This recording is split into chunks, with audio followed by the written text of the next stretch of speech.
আসসালামু আলাইকুম ভিউয়ার্স, কেমন আছেন? নিশ্চয়ই ভালো।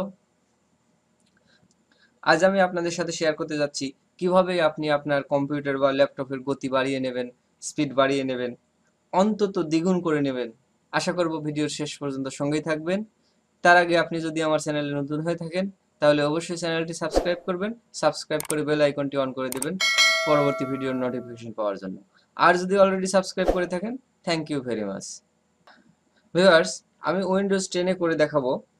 আপনি Windows 8, Windows 8.1, Windows 7, Windows XP সবগুলোতেই একই মেথডে এই কাজটি করতে পারবেন।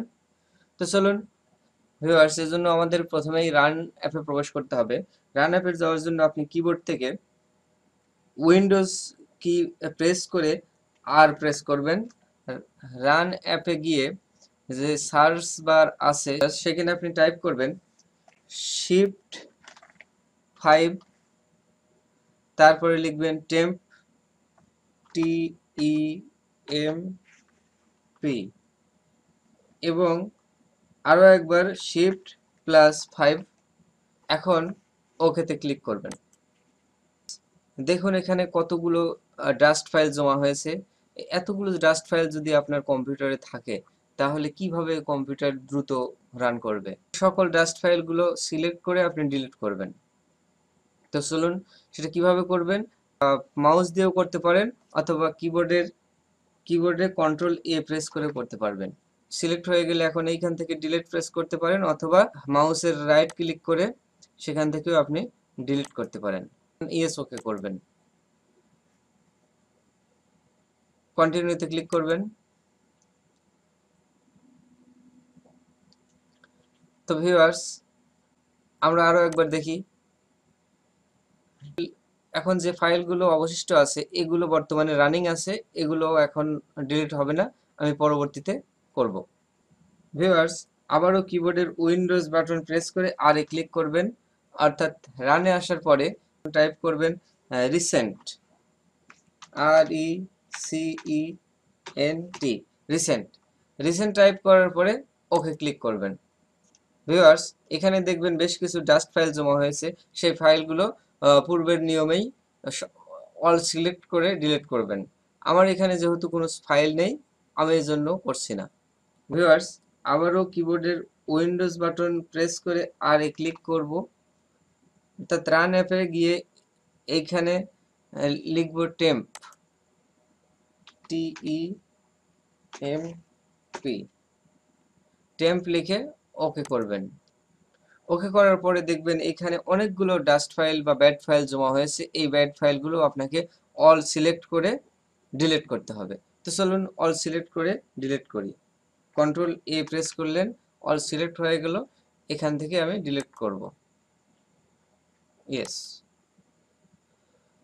তো ভিউয়ার্স, হয়ে গেল ডিলিট। এবার ফিরে যাব। ভিউয়ার্স, ফিরে গিয়ে আবারও রান অ্যাপে প্রবেশ করব।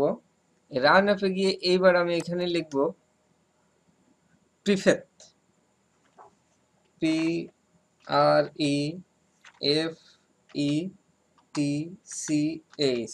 প্রিফেট। এই প্রিফেট লিখে ওকে করব। ওকে করার পরে ভিউয়ার্স এখানে কন্টিনিউতে ক্লিক করবেন। কন্টিনিউতে ক্লিক করার পরে দেখবেন এইখানে অনেকগুলো ডাস্ট ফাইল আপনার সামনে হাজির হবে। দেখুন এত ডাস্ট ফাইল যদি আপনার কম্পিউটারে থাকে কিভাবে দ্রুত কাজ করবে। এই ডাস্ট ফাইলগুলো অল সিলেক্ট করে আপনি ডিলিট করবেন। তো চলুন কন্ট্রোল A দিয়ে অল সিলেক্ট করলাম, তারপরে আমি ডিলিট করব। ইয়েস। তো ভিউয়ার্স, দেখুন দুটি ফাইল অবশিষ্ট আছে। এই ফাইলগুলো বর্তমানে রানিং আছে। এটা এখন ডিলিট করা যাবে না, পরবর্তীতে আমি এগুলো ডিলিট করব। তো চলুন আবার আমরা রানে ফিরে যাই। ভিউয়ার্স, এবার রানে গিয়ে আমি লিখব ট্রি, TREE, ট্রি। এই ট্রি লিখে ওকে প্রেস করবেন। এই কাজটি বেশ কয়েকবার করবেন, অন্তত 3 থেকে 5 বার করবেন।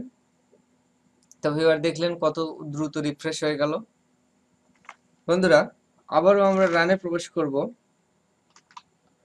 রানে প্রবেশ করে এখানে লিখবো ক্লিন এমজিআর।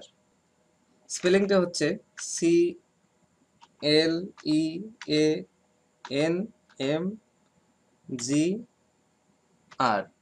এই ক্লিন এমজিআর লিখে ওকে প্রেস করবেন। ওকে প্রেস করার পরে দেখবেন এখানে সি ড্রাইভ দেখাচ্ছে এবং এই আইকনে ক্লিক করলে আপনার ডেস্কটপে যতগুলো ড্রাইভ আছে সবগুলো ড্রাইভ শো করবে। তো এখান থেকে আপনি প্রত্যেকটা ড্রাইভ আলাদা আলাদা করে ক্লিন করবেন। তো প্রথমে সি ড্রাইভ ক্লিন করব।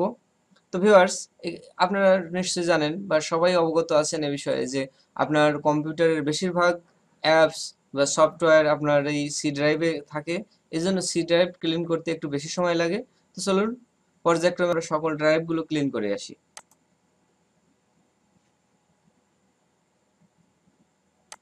ভিউয়ার্স, আবারও রানে গিয়ে ক্লিন এমজিআর লিখে ওকেতে প্রেস করবেন। দেখবেন এখানে সি ড্রাইভ ক্লিন করা হয়ে গেছে। এবার অন্যান্য ড্রাইভ, ধরুন এই নিউ ভলিউম ডি ড্রাইভটা আমি ক্লিন করব। ডি ড্রাইভ সিলেক্ট করে ওকে করব। তো ভিউয়ার্স, এভাবে পর্যায়ক্রমে সকল ড্রাইভই আপনি ক্লিন করবেন। প্রতিদিন আমাদের কম্পিউটারে কাজ করার ফলে বেশ কিছু ডাস্ট ফাইল জমা হয়, যেগুলো আমাদের কম্পিউটার বা ল্যাপটপের গতি কমিয়ে দেয়। এভাবে যদি বেশ কিছুদিন এই ডাস্ট ফাইলগুলো জমতে থাকে, তাহলে দেখবেন এক পর্যায়ে গিয়ে আপনার ল্যাপটপ বা কম্পিউটারের গতি এতটাই স্লো হয়ে যাবে যে আপনি বিরক্ত হতে বাধ্য। খুব অল্প সময় লাগবে। এই টেকনিকগুলো যদি প্রতিদিন একবার করে আপনি অ্যাপ্লাই করেন, তাহলে দেখবেন আপনার কম্পিউটারের গতি আর কমছে না, খুবই স্মুথলি কাজ করতে পারছেন। তো বন্ধুরা, ভিডিওটি কেমন লাগলো অবশ্যই কমেন্ট করে জানাবেন। আর যদি কিছু শিখতে পারেন, এই টিউটোরিয়াল থেকে যদি সামান্য কিছু শিখে থাকেন, তাহলে ভিডিওটি একটি লাইক দেবেন, চ্যানেলটি সাবস্ক্রাইব করবেন, সাবস্ক্রাইব করে বেল আইকনটি অন করে দেবেন। আর যদি পারেন ভিডিওটি শেয়ার করবেন বন্ধুদের মাঝে। সঙ্গে থাকার জন্য ধন্যবাদ।